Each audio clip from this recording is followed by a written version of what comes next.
One. Hello, everybody. This is Cody with Nostalgic Nebula. Thank you for joining us here today on Saturday, the 18th of July. We're doing a special panel today. We've been doing a couple of watch parties in the past. We did Hellraiser, 13 Ghosts. But we felt that we wanted to do something more social, something that benefits the people more than just our curiosity for film and hearing all of the fun little intricacies about filmmaking. We wanted to get a little more deep with this, so we decided to put together Black horror and up and close personal discussion with Black filmmakers. This is very, very important discussions that have to be had. They may not be comfortable for everybody, but they're conversations that have to be had. And so I'm going to be tossing this over to our moderator. Just also wanted to say a couple of words that let this be in a memory of a true American hero who unfortunately we lost yesterday, Representative John Lewis. He tirelessly fought every day for Black Americans and the disenfranchised. And so keep him in your thoughts. And of course, this whole live stream is in benefit of the NAACP. So please, if you can, go down into the description below. There is a link where you will be able to go to the NAACP and make your contribution today. And now I'll be tossing it over. Go. Welcome to Nostalgic Nebula Presents Black Horror, an up-close and personal discussion with Black filmmakers. I'm your host, Ivotres Littles from Horror Movies and Beyond. You know about that show about reviewing horror movies for the living to understand the dead. And I am also joined here with Cody Chavez, the creator of Nostalgic Nebula. Hi, Cody. Hello. Joining us this evening, we have some extraordinary guests, actors, producers, music artists, writers, directors, who have placed their mark in the horror entertainment. So let me get started to help you introduce them. So we're going to start with Digga, activist, writer, actress. She also starred in Carmen with Beyonce. She also appeared in a feature documentary of Queens of Hip Hop with Salt and Pepper, Erykah Badu, MC Lyte, among others. A former of the Flipmode squad, with Busta Rhymes. She's a great actress and rapper. Her music was phenomenal, still is, of course. And also BET Awards and nominations. And she also played Maggie in 13 Ghosts, the lovable Maggie. Hi, Digga. Hi. Also, I want to introduce Toy Newkirk, producer, writer, actress, director, production, everything. She is a phenomenal. She has worked on Biography TV show, also produced Morning Star TV show as well. Actress, producer. She also was in Different Strokes, 227, A Different World, Living Single, and yes, she was in one of the most popular franchises out there as Sheila at Nightmare on Elm Street Part 4, The Dream Master. Next, we have Keith David, a veteran of horror, veteran of everything. He has a voice like no other. We have recognized him in The Thing, They Live, The Puppet Masters, which is one of my favorites, Pitch Black, Tales from the Hood 2, that I recently seen. It's great. And also his voice has been in voiceovers, movies, video games, an Emmy Award winner, and recently in Horror Noir, A History of Black Horror. Also, we have Ernest Dickerson, director, cinematographer, screenwriter, television, music videos. He's done everything. In his cinematographer works, he collaborated with Spike Lee. You guys remember Do the Right Thing, Jungle Fever, Malcolm X. He also worked alongside Tales from the Darkside with the late George A. Romero. His directorial debut is Juice, which is fabulous, with Omar Epps and Tupac Shakur. He also directed Tales from the Crypt, Demon Knight, which is, I one of my favorites. I've seen so many times. It's great. He also directed Bones and worked with Snoop Dogg, so that was fun. He worked with Mick Garris, Masters of Horror V, directed that one. Also, directed several episodes of The Walking Dead on AMC, which was like, it's still popular. And also you could see him on Horror Noir along with Keith, History of Black Horror. So they're here today to talk to us and give us their point of view on Black horror. So let's get started. I want to start off with a generic question here that I think is very important. And this is for all of you guys. So jump in whenever you feel that, you know, you need to answer, or any question for anybody. So the first question is, do you think Black horror is having a moment? Meaning, has it changed from we're not looking like, you know, crackheads and things like that. We're actually having a suburban life and terrible things happen. And I think Jordan Peele with Us took us there. That's what I think.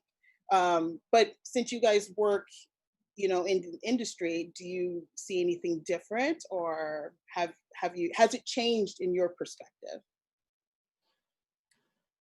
We're surviving. Yeah. We've always done. That's something we've always done. We've always survived. I think Jordan helped. You know, he you know, every now and then people have to be reminded that Black folks in movies are something that a lot of people do want to see. You know, and that we do travel, you know, to other countries and whatnot. But I think it's helping. You know, we're seeing more and more Black folks in, you know, acting in horror films. You know, a lot of stuff on Netflix, science fiction and horror. I'm seeing more people of color, you know, having prominent roles. So I just hope we just keep it going. Hope it's not just a moment. Exactly. I mean, and to jump on that a little bit, and Jordan Peele, God bless him, and I love that he's brought into this the genre real life situation, the psychological, the mystical, but you know, hey, everyone can see themselves there. I think for myself, you know, it actually has inspired me to write day-to-day real life in, you know, situations of my own. My cousin, for instance, they don't tell her, but you know, all of a sudden we're like, how can we put Black people in these movies? Unfortunately, when I was growing up and when I was in the horror movie, it was known that Black people die first. And so when I received the role, I knew that page 45, I would die. And so how much can I make within 3 scenes, 4 scenes? I hope that element changes with Jordan Peele. I think he said it best recently, that he can never foresee himself doing another movie without it being an entirely Black cast. And for me, that gave me great hope, because instead of the sidekick, I think that we all need to be seen as a leading role moving forward. So I would hope that this opens the door to that. I think you know, things are just seemingly more realistic now. I think for a while there was just always this stigma of, oh, I don't think it's going to be realistic to see, you know, Black people aren't going to investigate the scary noise, or, you know, just things that when you're sitting at home, you know, we're not going to trip and fall if Jason is on our heels. But I think now we can actually realistically, you know, see ourselves in you know, in these movies and be believable. Right. According to Richard Pryor, the film would have ended in the first 3 frames. You know what I mean? Yeah. Exactly. But you know, my first movie, I lasted to the end, which was you know, I didn't realize it or make anything of it at the time, but that just wasn't done. Yeah. You know, we never make it to the end. And The Thing was your first, right? Thing was my first movie. Wow. Wow. Yeah. It's So great. that was a great experience. And then, you know, then I did, you know, now in They Live, surprisingly, I did get to the end, but I did die. Yeah. You know, but you know, I think that Off camera. Yeah. Yeah. I think that you know, For Gordon's movie is opening up, you know, at least a conversation with and Black Mirror. you know, the way they use Black people in Black Mirror. I mean, I think it's, you know, we have, you know, our lives have always been as interesting as anyone else. We just haven't had a chance to display that. But now that they know, and they also know that they can make money with it. Right. So, you know. Yeah.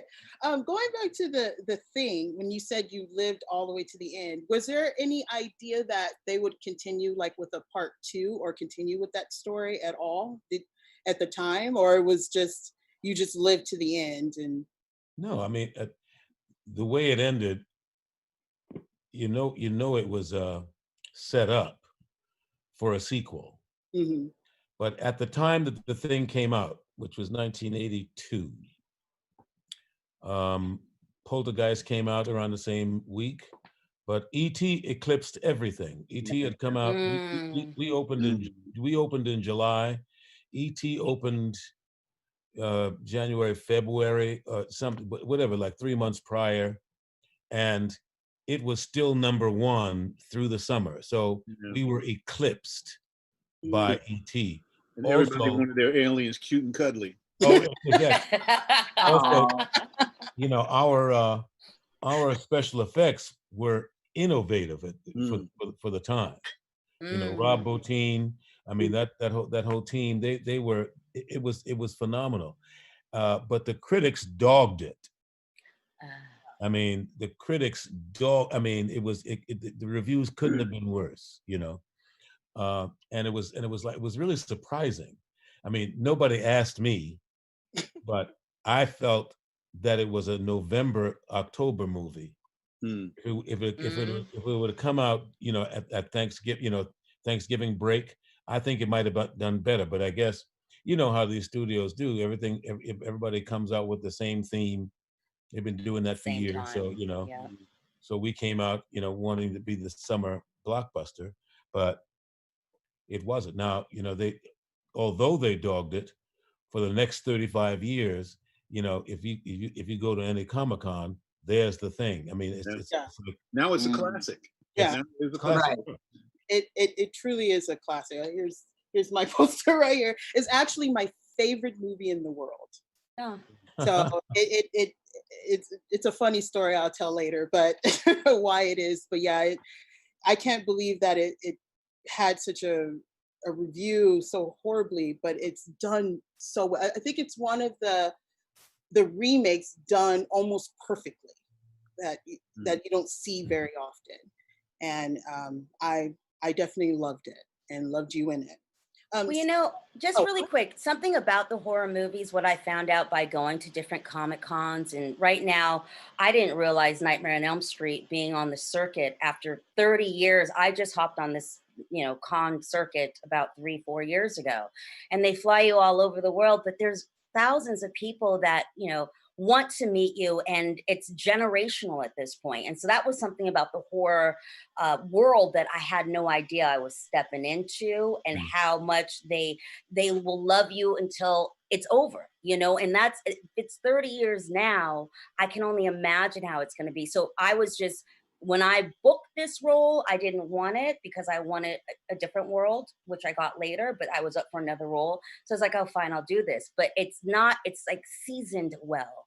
And for that reason alone, I'm very happy to have been part of a horror genre.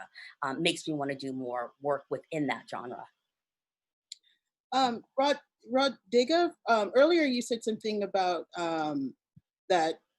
about people living, like, you know, some you die in the films and stuff like that. And also Keith said that too. But for 13 Ghosts, you know, how was that experience? Because, like, how did you land that role? Because you were just this hot rapper at the time, and I mean, still hot today, but still a hot rapper, and it was like a jump from, you know, MC to the big screen. How did that come about?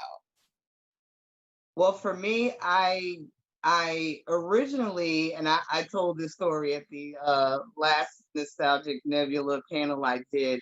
I originally set sail to Hollywood to audition for Baby Boy. And I did not, I thought I had the role for Baby Boy in the bag. I was actually auditioning for Taraji's best friend's role. And I'm thinking like, okay, you know, Ratchet, homegirl from the hood. How hard can that be? Like, I got this in the bag. And I went out to LA and auditioned for that role. I did not get that role. On the way home, I was completely hungover. I had a red-eye flight, and my agent called me at the time and was like, you got time to squeeze in this one last audition? It was 13 goals. I had a pounding migraine. I was like, okay, I'll try. And I get there, like literally the words are moving on the page of the sides. Like I could not get my shit together. And then I said, okay, you know what? I'm gonna just improv this. Can we just wing this reading here? Cause like, yeah, I can't do it. And I got it. The director saw the tape and was like, that is our girl. And I was literally, I had a whole tour scheduled, and I had to just shut it all down. Like within 3 days, I was on a plane to Vancouver, my new home for the next 6 months. So I ended up getting that role, and that was my first time acting anything, coach, drama school, like anything. So I didn't realize the intensity of it, until I got there and got into it. I shared the story of the entire first day of filming. It was the scene where my character and Shannon Elizabeth's character, we just kind of sit back and look worrisome while Matthew Lillard and Tony Shalhoub go through this exchange of whether or not we should all venture into the basement. So that entire day, I didn't have to say a word. And all I had to do was just stand there and look worried. I'm like, great, just 6 more. But, ultimately I did have to, rise to the occasion, and they were, at that point, I'm like, now I'm flying in coaches. I'm like, I'm trying to learn the parts and just like learn the essence of this character, going through it with my coach, and the director's like, cut. No, we need some more of what you were doing in audition. I'm like, oh, really? Okay, fine. I'm stuck in this house with these crazy ass white people that we love it. It was one of those things, man. And you lived too, which was I lived. And I was my character was supposed to die. And one day I just approached the director and I just asked him, can I live? And he was like, let me think about it. And he came back a week later. He's like, hey, I discussed it with Joel, and we think that your character is going to be a fan favorite, and it would probably be too much of a sting if something happens to you. So we decided to let you live. I'm like, yes. When I told my agent I did that, he was like, no, you don't do that. No, how dare you? Like, that was like taboo. Like, how dare you ask the director to change the script so you can live? I'm like, hey, you gotta shoot your shot, right? And it was the best decision ever made. Yeah. Thank you.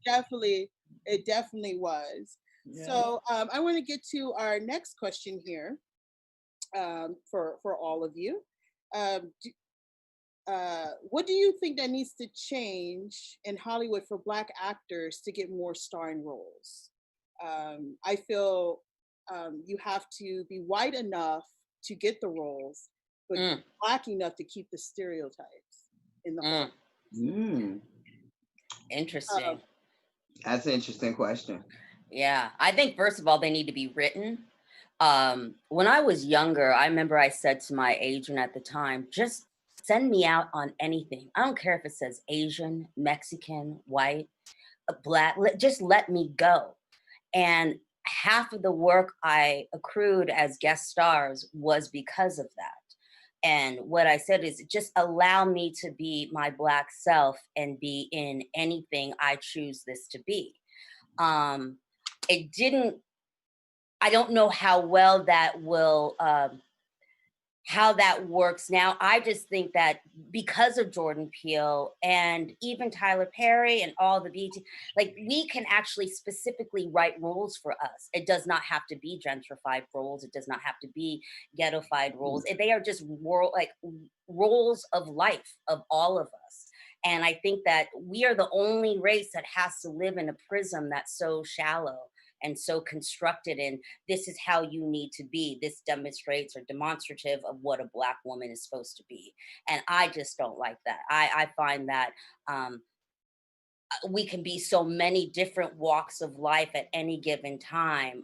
Sure, you can be, you know, strong and angry, but it doesn't mean you're an angry Black woman. It means you're passionate and compassionate. And let's find that side of our characters and well-rounded characters and get us deeper into like any other character we see out there.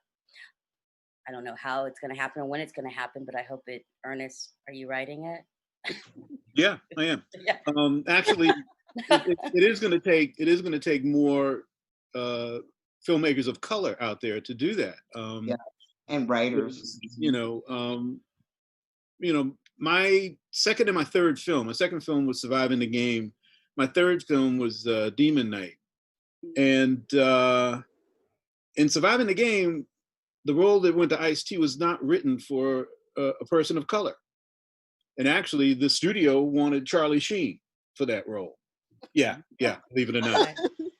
And in the case of Demon Knight, for the role of Geraldine, they wanted blonde actress who had just starred in a movie, The Mask. Cameron Diaz. Cameron Diaz. Yeah, Cameron Diaz. Yeah, so that's who the producers, you know, had in mind for that role. And I was determined to put a person of color in there, you know.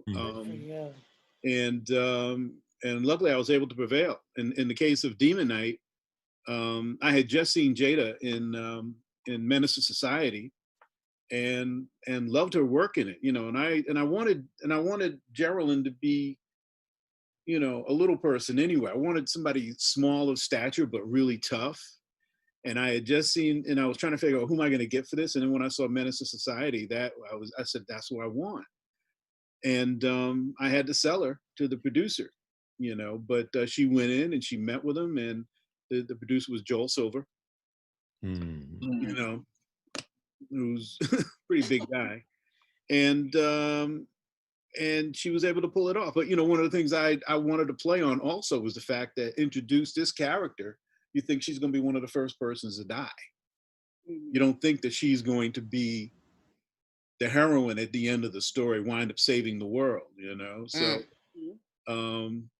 and she did a great job. She did a magnificent job. So I think it's up to filmmakers to do that, to even when, because most roles aren't, you know, unless they want specifically a Black person in there, it won't be written in the script. Right. Well, you know, I don't know if I would have put it the way you introduced the question, but you know, when I first started out, there were, especially in the commercial world, there were people who said, "Oh, Keith David can't sound Black," and I'm like, what does that mean? Yeah. You know, there are, you know, Black people are as diverse as there are people to represent that they represent. You know, what's lacking is our opportunity to represent that. You know, we only get one or two chances and one or two opportunities, and it's always the same kind of thing. But, you know, I mean, I'm sure, you know, and you've known in your life those people who those Black people who say who you know, who out white people, you know, and you have all these things to say about them, but we are as diverse as anybody else, given the shot. Now, you know, yes, you know, we have to be given the shot from the industry at large, but also Black people have to, you know, begin to support each other in ways. You know, we'll go to the big blockbuster movies when it's all sex, drugs, and rock and roll and big crashes. But what about just a good film? Right. We've got to be supportive of that as well as the investors putting their money in it. But Hollywood, Jim Brown said this once. I was at a meeting with him, and I agree. Hollywood is not in the movie making business. Hollywood is in the blockbuster business. That's what they go. Yeah, that for the big money. I mean, you have to be sort of independent if you want to make a good film that doesn't have a whole bunch of pyrotechnics and whatever. The same with the music business. Mm-hmm. But we just have to we have to really support each other in our efforts. And you'll get more good stuff if we have the support. Mm-hmm. Right. Allow it to be a bucket, a wealth of gems of different personalities. Mm-hmm. This question is for Ernest.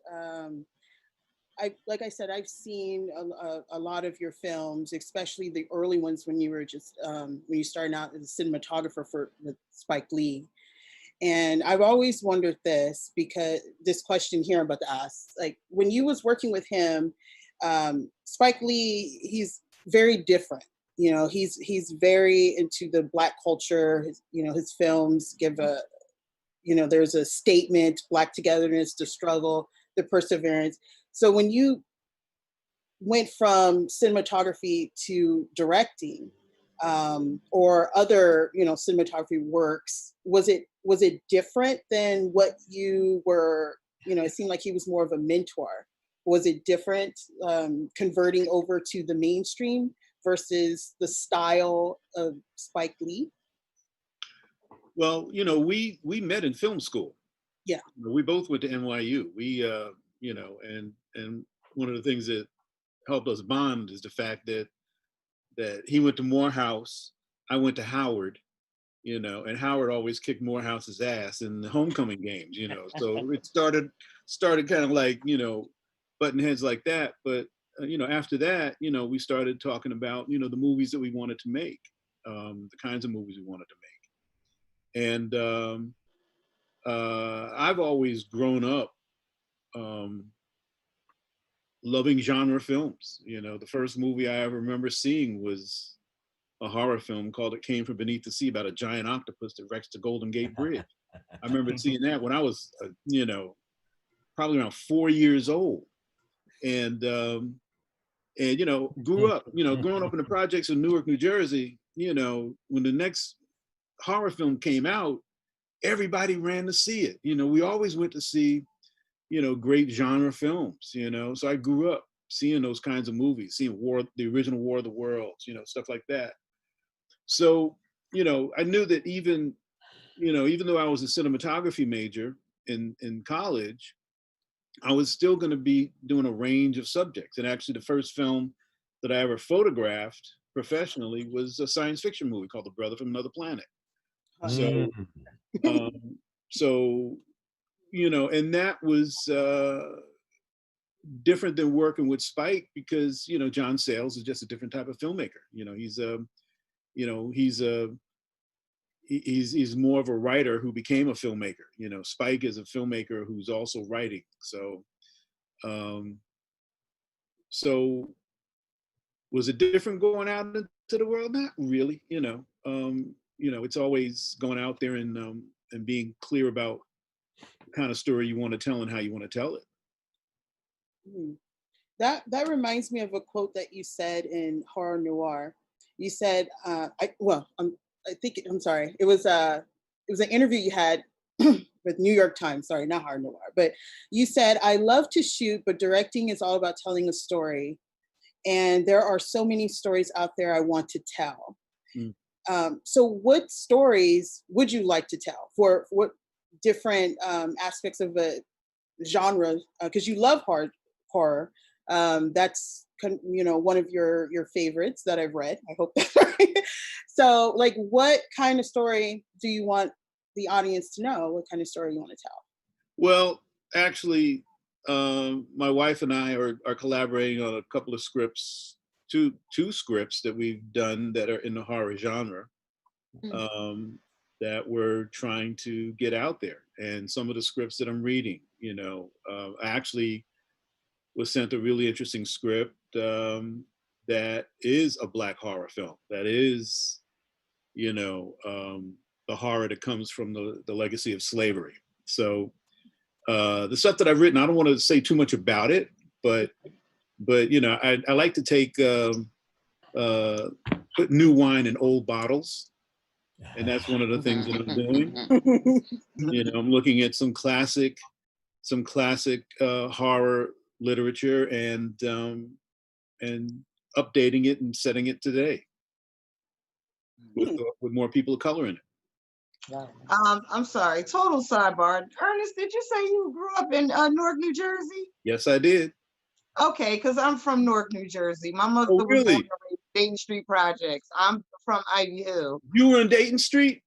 My mom born and raised. I was there as a kid, and then my parents relocated to Ivy Hill, the Ivy Hill area by Seton Hall, and been there ever since. Because I used to live in Seth Boyden Terrace. I used to hang out in Dayton Street Project. That's my mom's whole stomping ground. She went to Shabazz, well, South Side then, but it's Shabazz. Wow, I went to Essex Catholic High. Yeah, so. Okay. So sorry, guys. Back to girl. Good. Moment.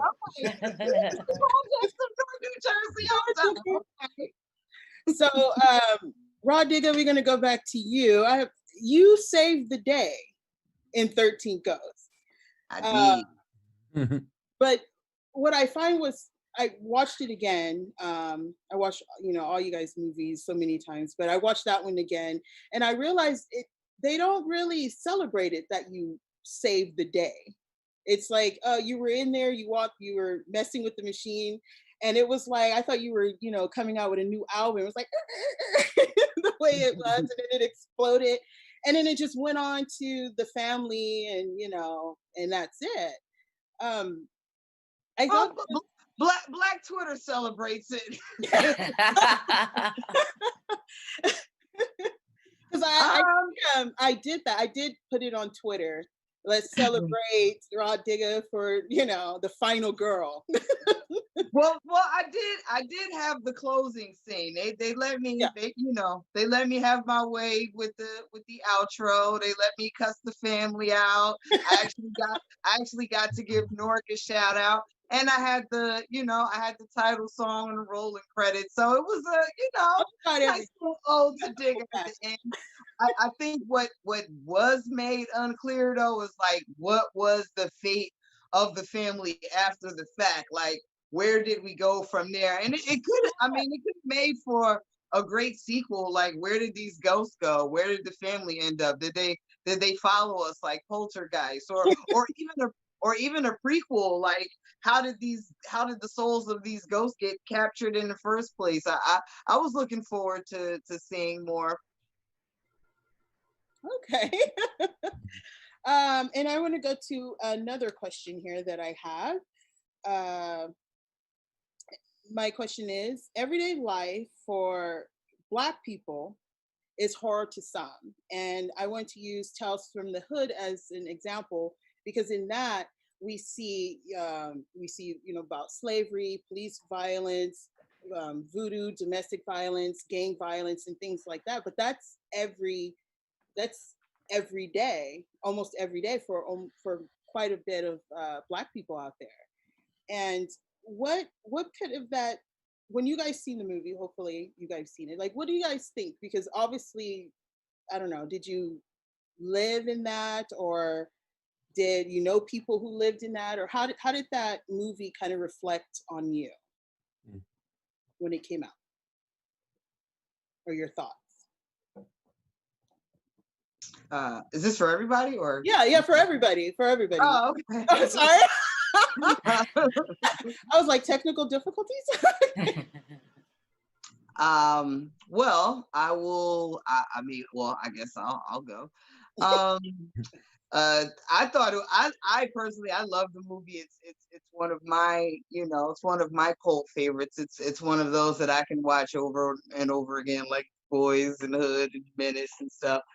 I think we I think, you know, if you were, you know, if you're connected or born and raised in the inner city, like we all know that Tyrone character, I think that was his name, the, you know, so the guy that needs the redemption, and I thought it was very very interesting, very creative take on, you know, what is flashing through the mind of some of these guys, that, you know, some of these street guys as they're about to transition. Like, are you remorseful? Are you, you know, in that moment, are you wishing you could turn things around, or just that was always a interesting scene for me.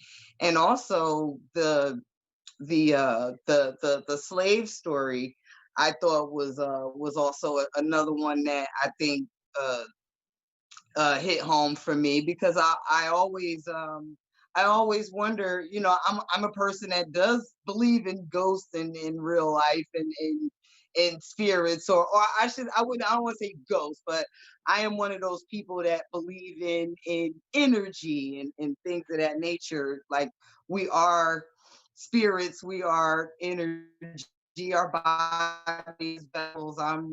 You know, I am one of those people when I get in my zone. So I always wondered, you know, how are, you know, if and how are our ancestors communicating with us, just, and even just looking outside at things going on right now. It's like, is it something, you know, that y'all want to communicate to us? Is it something, you know, is there a message that you're trying to pass on to us? What is it? How do we, you know, how do we receive that? So, you know, if you're a person that you know, eats a couple edibles and thinks outside the box like that, it's, you know, it is food for thought.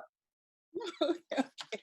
And you know, some of the best horror comes from everyday realistic situations. That's right. And for us, for so many of us, those everyday realistic situations are already filled with horror. Yeah. So to be able to examine it, you know, and take it to another level is one of those things that we have. We can take the horror of our experience, that for some people is an everyday type thing, and use it to elevate and make it more real for the audience. Hey, Keith, I always wanted to ask you this question. Have you ever wanted to direct a movie or TV? Because you have such a presence, and you have such a wide range of education when it comes to acting.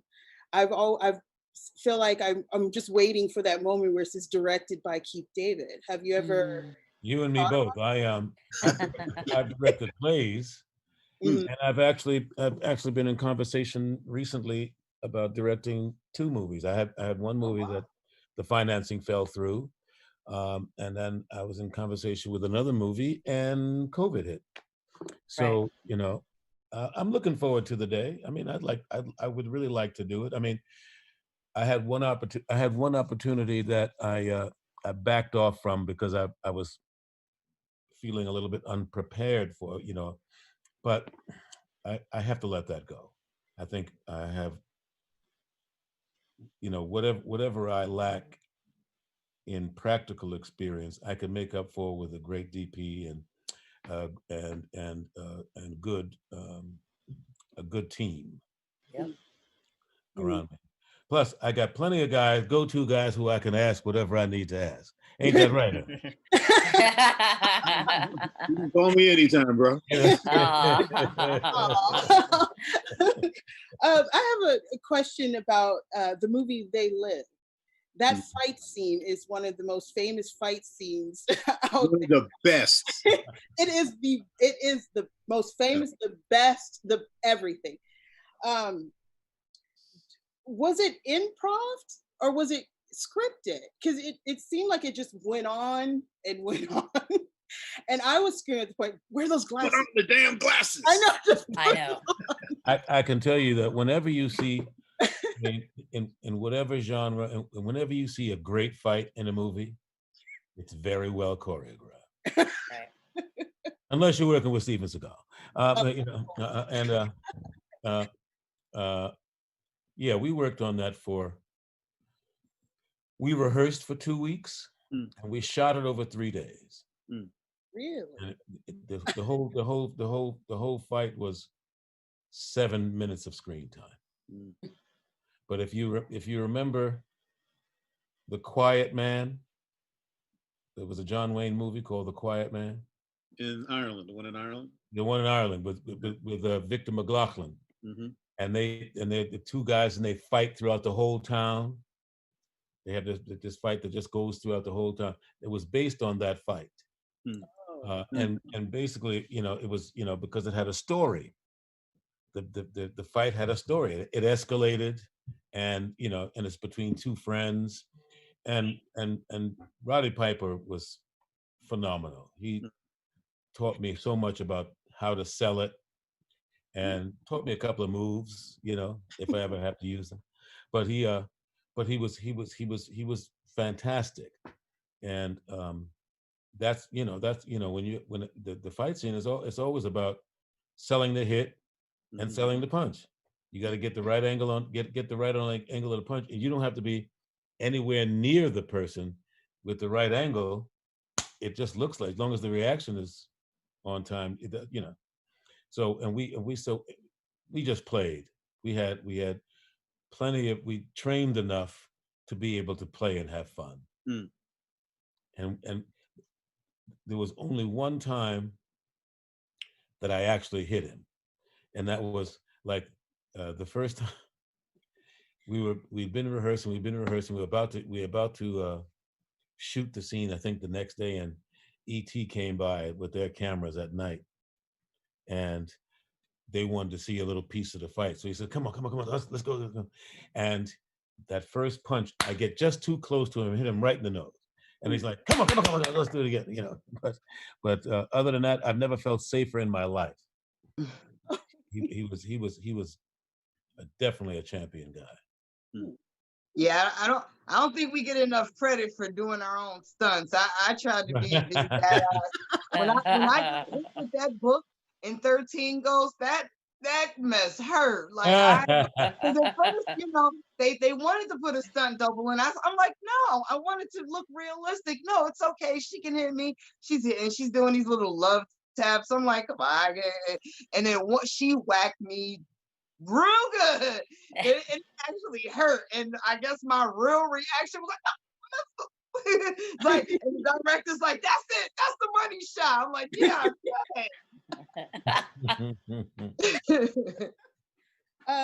For Ernest, you worked with behind the scenes with the camera a lot.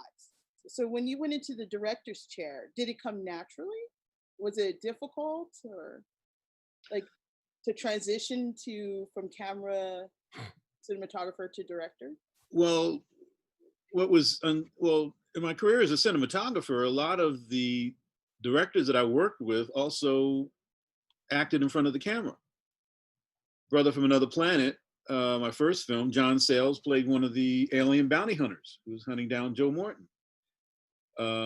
When Spike did She's Gotta Have It, in film school, he never acted in any of his films. And what happened with She's Gotta Have It, another actor was supposed to play Mars Blackman, but then at the last minute, that actor got a real movie, a Hollywood movie that he went and did. And so Spike had nobody else to fill in that role. So he took over the role of Mars Blackman. And whenever that happens, it puts the director of photography in the situation of actually being the director and being the director's eyes and letting him know how things are working. So, from that, and then on the school days and everything else, then I also did a film with a Chinese director, Peter Wang, called Laser Man, and he also acted in front of the camera too.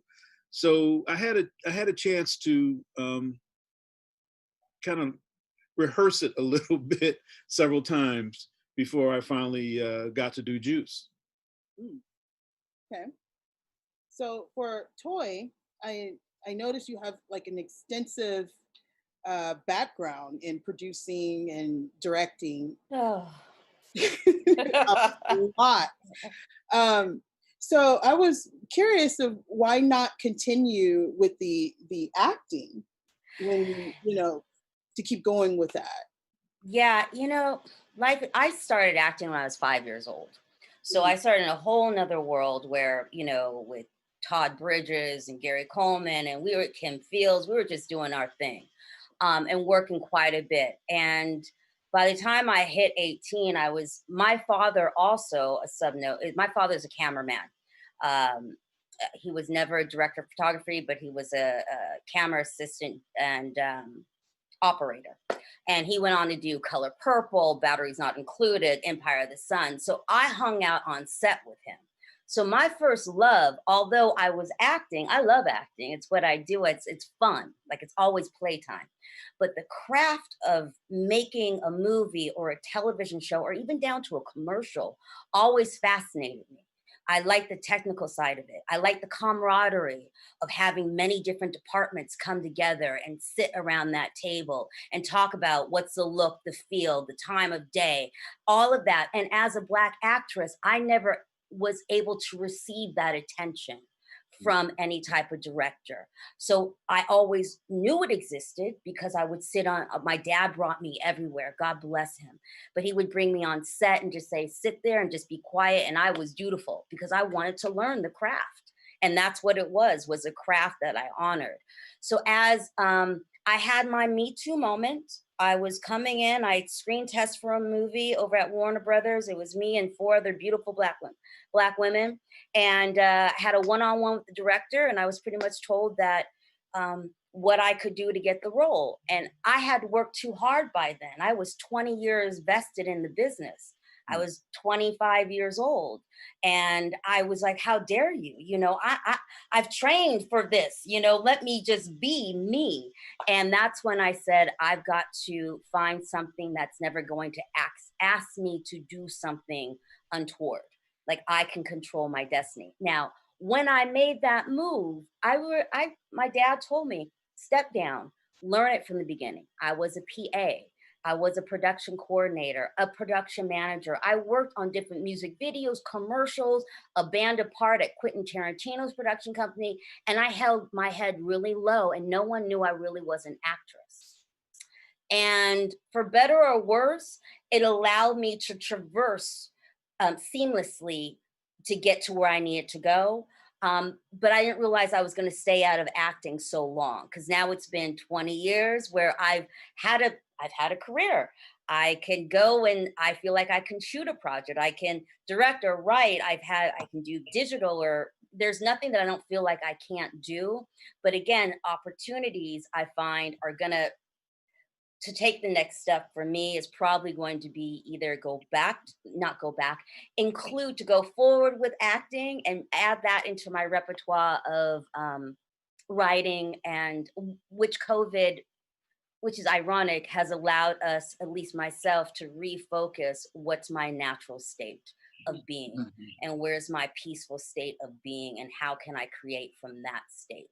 And from that, so many different opportunities are presenting themselves, but it's like being that horse inside the race, inside that gate. You can't get out of it yet, but I'm ready to go. So that's my long way around still wanting to be in the business, the love of the business, and still wanting to be on set, even if they didn't hire me to be on set. I made my way through. And for you, Digga, you were fantastic in that movie. I was expecting to see so many of you in the future on from that, and I was always curious of why not continue with horror movies or in that way. Like, it's something. Well, I did go on a few auditions, but I definitely had my phase where I caught the acting bug. But hey, I mean, I'll just be brutally transparent. Like, I was just getting my ass kicked out there, like, right.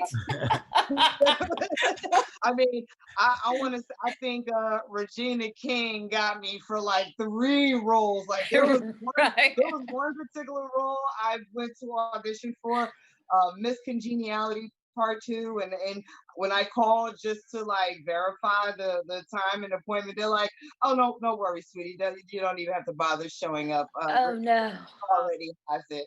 I think the last straw for me was when I actually myself and MC Light we voiced over the pilot for the Boondocks. All, you know, just for Regina King to get not one character, but both characters. At that point, I was just like, okay, you know what? I am taking my ass back to the East Coast. I'm going back to the studio. I'm putting out another album. To hell with Hollywood. But I mean, hey, I'll be honest, like I really did. I mean, I auditioned for Benjamin Button. I lost that to Taraji. I auditioned for the blind character. I think it was the Thing's girlfriend in Fantastic Four. I lost that to Kerry Washington. I said, okay, so you know, this cute little rapper turned actor bit is not like now I'm really like here with the women of Hollywood, and I am not making the cut. So I tried, guys. I really did. For Keith David, I wanted when I watch you on screen, you command the entire screen. It doesn't matter who's starring with you. As soon as you're present, it's like you're focused on Keith David's character. Is that something that came naturally, or you had to practice for that or work to do that? That is a question only you can answer. I come in to do my job. If you feel that way, then you feel that way, and I'm happy. Well, but I didn't. You know, that's a result, and I don't come in result oriented. I come in to do what I have to do. And we play. I mean, you know. Right. Okay. I'm glad you think so. I mean, but, you know. A lot of us think so. I mean, even when in Armageddon, obviously it's not a horror film, but it's one of my favorites. And when you're standing there talking about, you know, these people that, you know, finna go up to the space, and it's like, you're like, I wouldn't even trust one with a potato gun.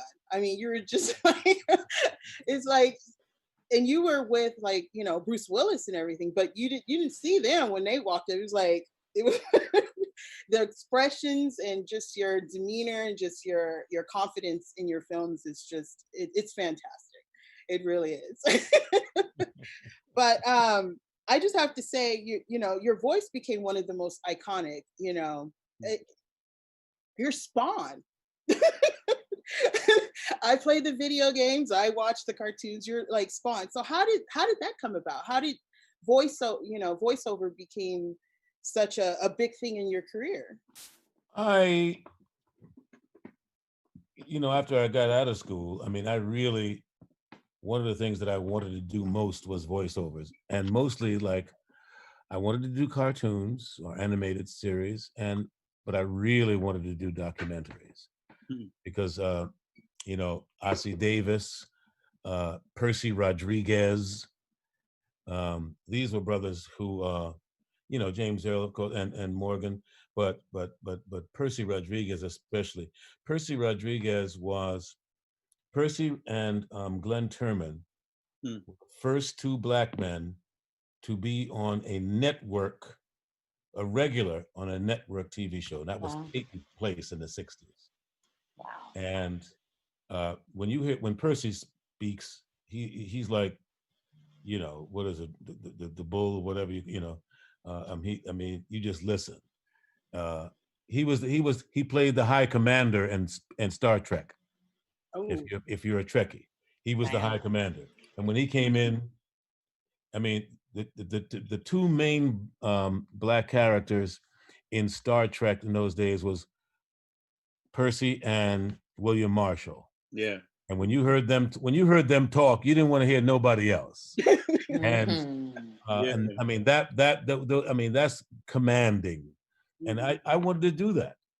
I wanted, you know, I mean, other guys like Bill Conrad. Bill Conrad was canon on TV, but he came from radio first. He came from radio, and he was Matt Dillon. He was right. I mean, and he was bad. I mean, when you hear that voice, I mean, you just pay attention.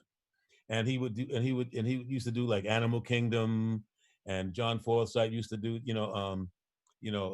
Myron Myron Perkins, you know, it was like Animal Kingdom because it was a Mutual of Omaha. Yeah, that's right. Yeah. Marlon Perkins, right? Yeah, Marlon. Yeah. Yeah. Mutual of Omaha. And they used to have this wildlife program.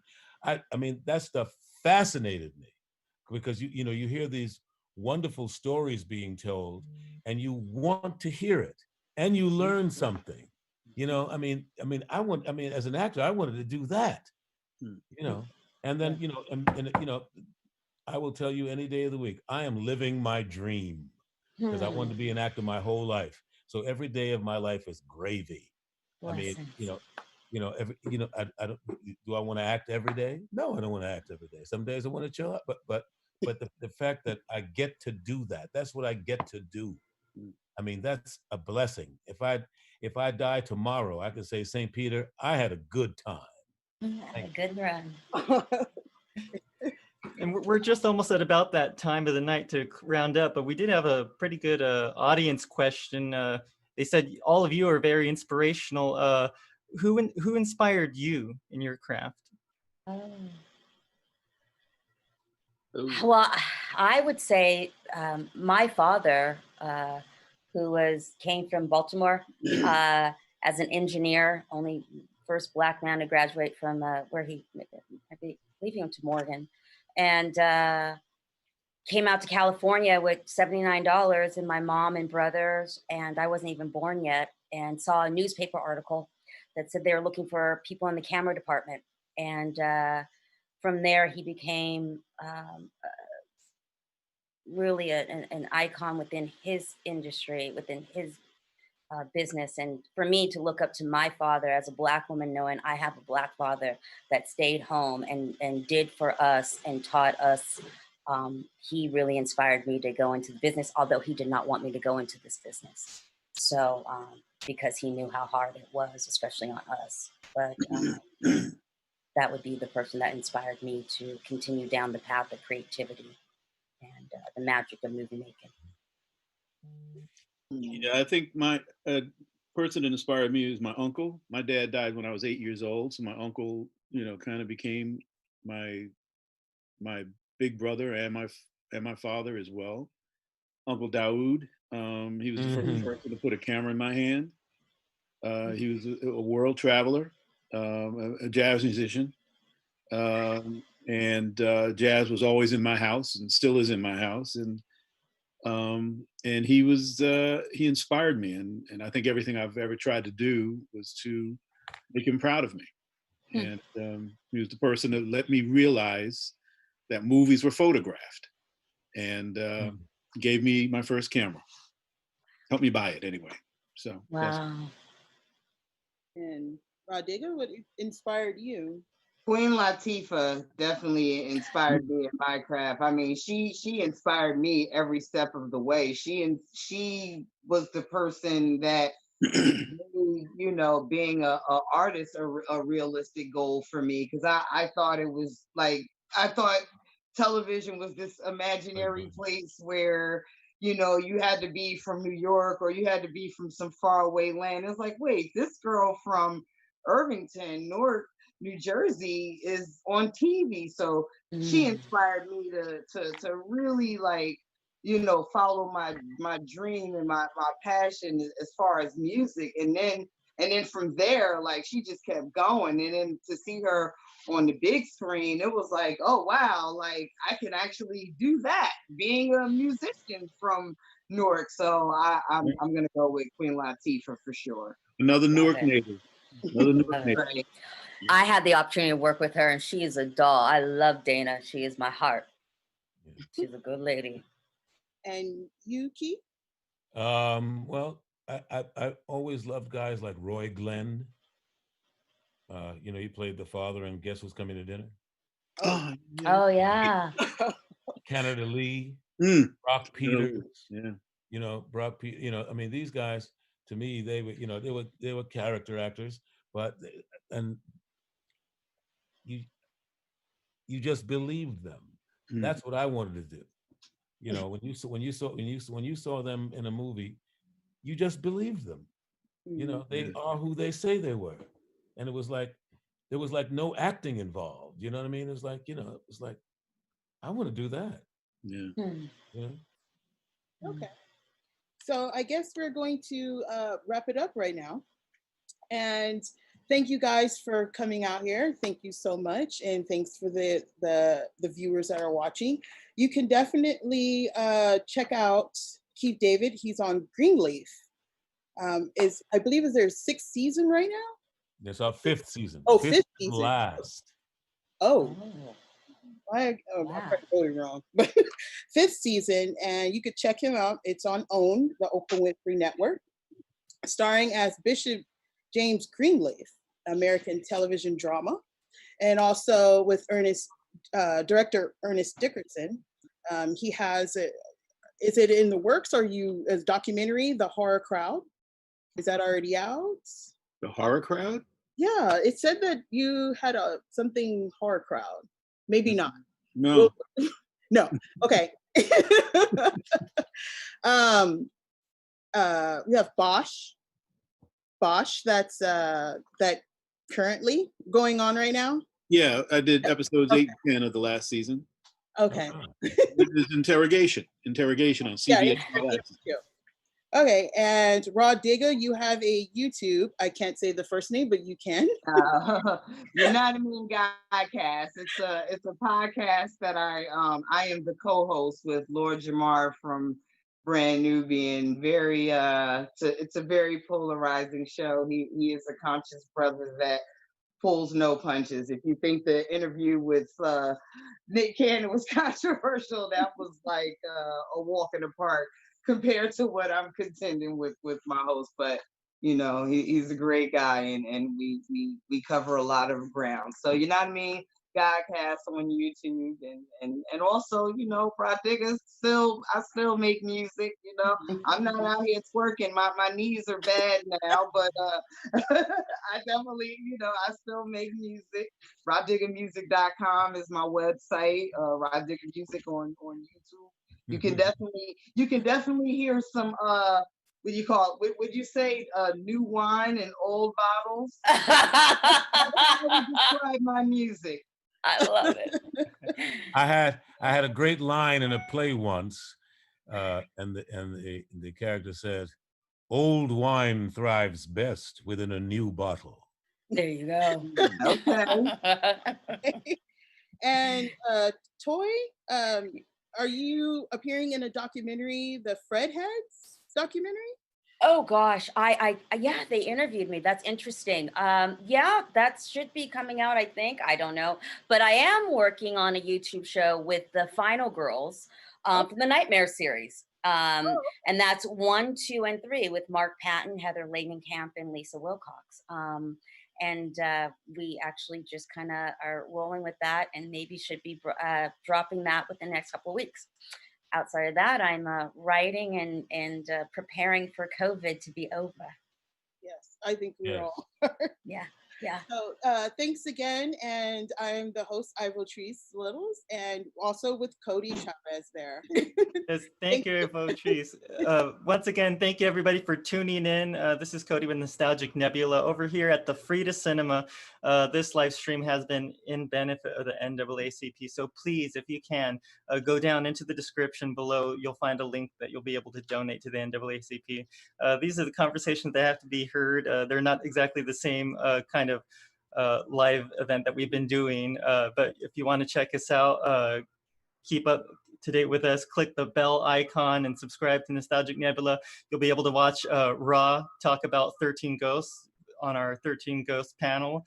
And August 1st, we'll be doing Killer Clowns from Outer Space with composer John Massari, actors Grant Kramer, Susan Snyder, and Charles and Stephen Chiodo. So tune in again on August 1st. Thank you, everyone on our panel, for being here. Go ahead and stay on the Zoom call, and we'll say our goodbyes afterwards. Good night, everybody. Have a safe weekend.